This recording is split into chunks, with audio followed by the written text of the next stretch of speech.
Hi, my name is Becky Fox. I'm editor of Garden Making magazine, and I'm at the University of Guelph greenhouses to talk with Roger Chance about new plants he's growing for our booth at Canada Blooms this year.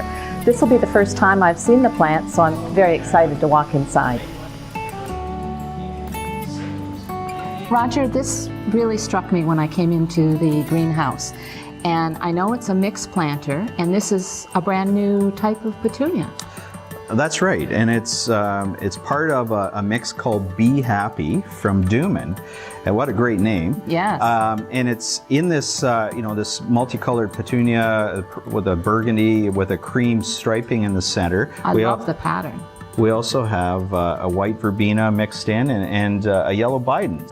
And these all grow together. They are started from as 3 different types of cuttings put together in one pot, and they grow together, so they mix together in a confetti liner setup. And that makes it really nice for buyers consumers who aren't sure what might work together. That's the idea, yeah. It just takes the mystery out of mixed planting containers. And we're seeing a lot of companies coming out with a similar style here, and they have different flavors, different what I would say, different recipes that are available for us. Fun names. Fun names, yes. People do buy things because of the name. Yeah.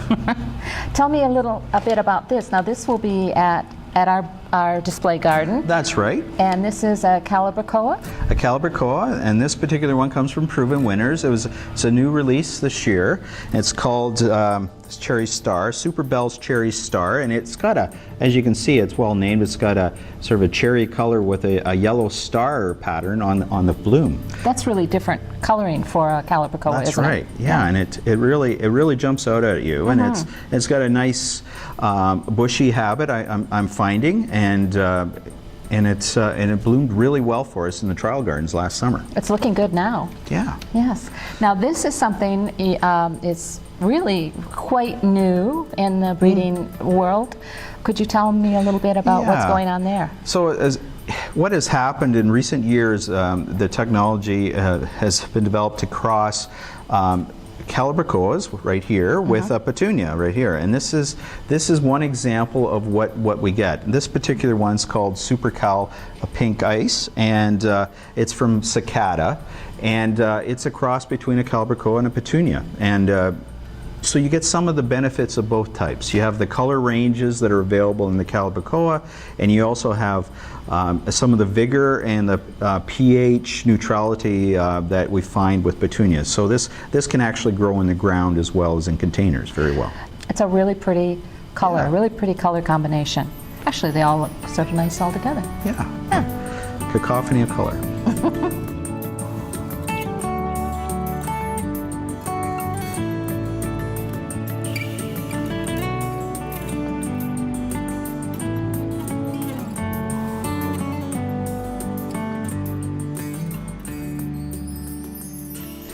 This is a new type of Osteospermum.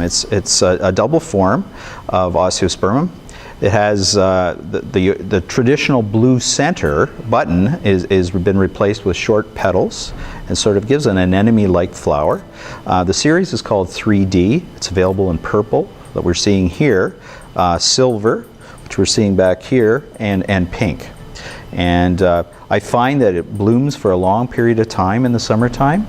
And it seems to be fairly heat tolerant, unlike a lot of the traditional Osteospermums, which would stop blooming in the heat of the summer.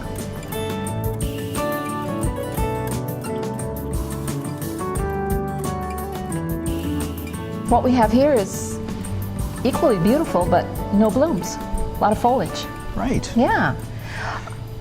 This is a new Coleus. What's this one called, Roger? This one's called Sultana. Sultana. Yeah, it's a new Coleus, and this particular Coleus maybe is unique in the sense that it doesn't flower in the summertime, so there's no debudding or deblooming needed. We tested this in full sun and part shade, and it did equally well in both of those locations. Which is new, relatively new for Coleus to. Yeah, and we're seeing it being used in a lot of different backgrounds, and I think it pairs nicely with some blooming flowers as well. It acts as a nice background. This is a fairly narrow leaf compared to some of the bigger leaved Coleus. It's nice and compact, dense. It is, and these are younger plants. Over time, it will get to 20 inches in a Wow. container or so. Yeah. But yeah, I mean, could if you really want to be- keep it more compact, keep on pinching it back. If you like. Could be the real star. You could, yes. This is foliage, but it also has double duty. This is edible. Edible foliage. That's right. This is called it's simply salad, and it's a new product, or a relatively new product, where the seeds of these different species of plants are fused together in one large Oh. seed. So you plant this big seed and you get a mixed salad. Oh, that's interesting. So you don't need to make separate selections of That's the right. kinds of plants you want or kinds of greens you want. It's sort of pre-selected. You grow it, and then so if this weren't going in our display, let's say this was in my garden, this would be about the time that I would cut these young leaves, That's right. and then it would sprout again, and It I'd would get another regrow. crop. There are other foliage plants that you wanted to show, right? What is this behind us? Yeah, this is a tricolored corn, and it actually produces popcorn cobs in the axils of the leaves later on in the season. But we're using it as a foliage plant and as a centerpiece in containers. It can be used in the flower bed to add some height as well. But it's really beautiful because of its of the green and violet striping, along with cream color striping as well. It's very pretty. Yes.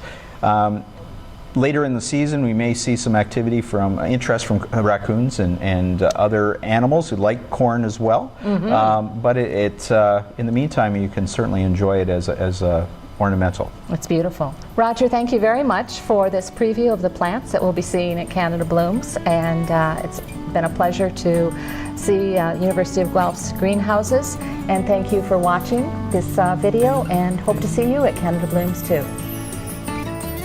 For more information about this topic and other garden-related topics, visit gardenmaking.com.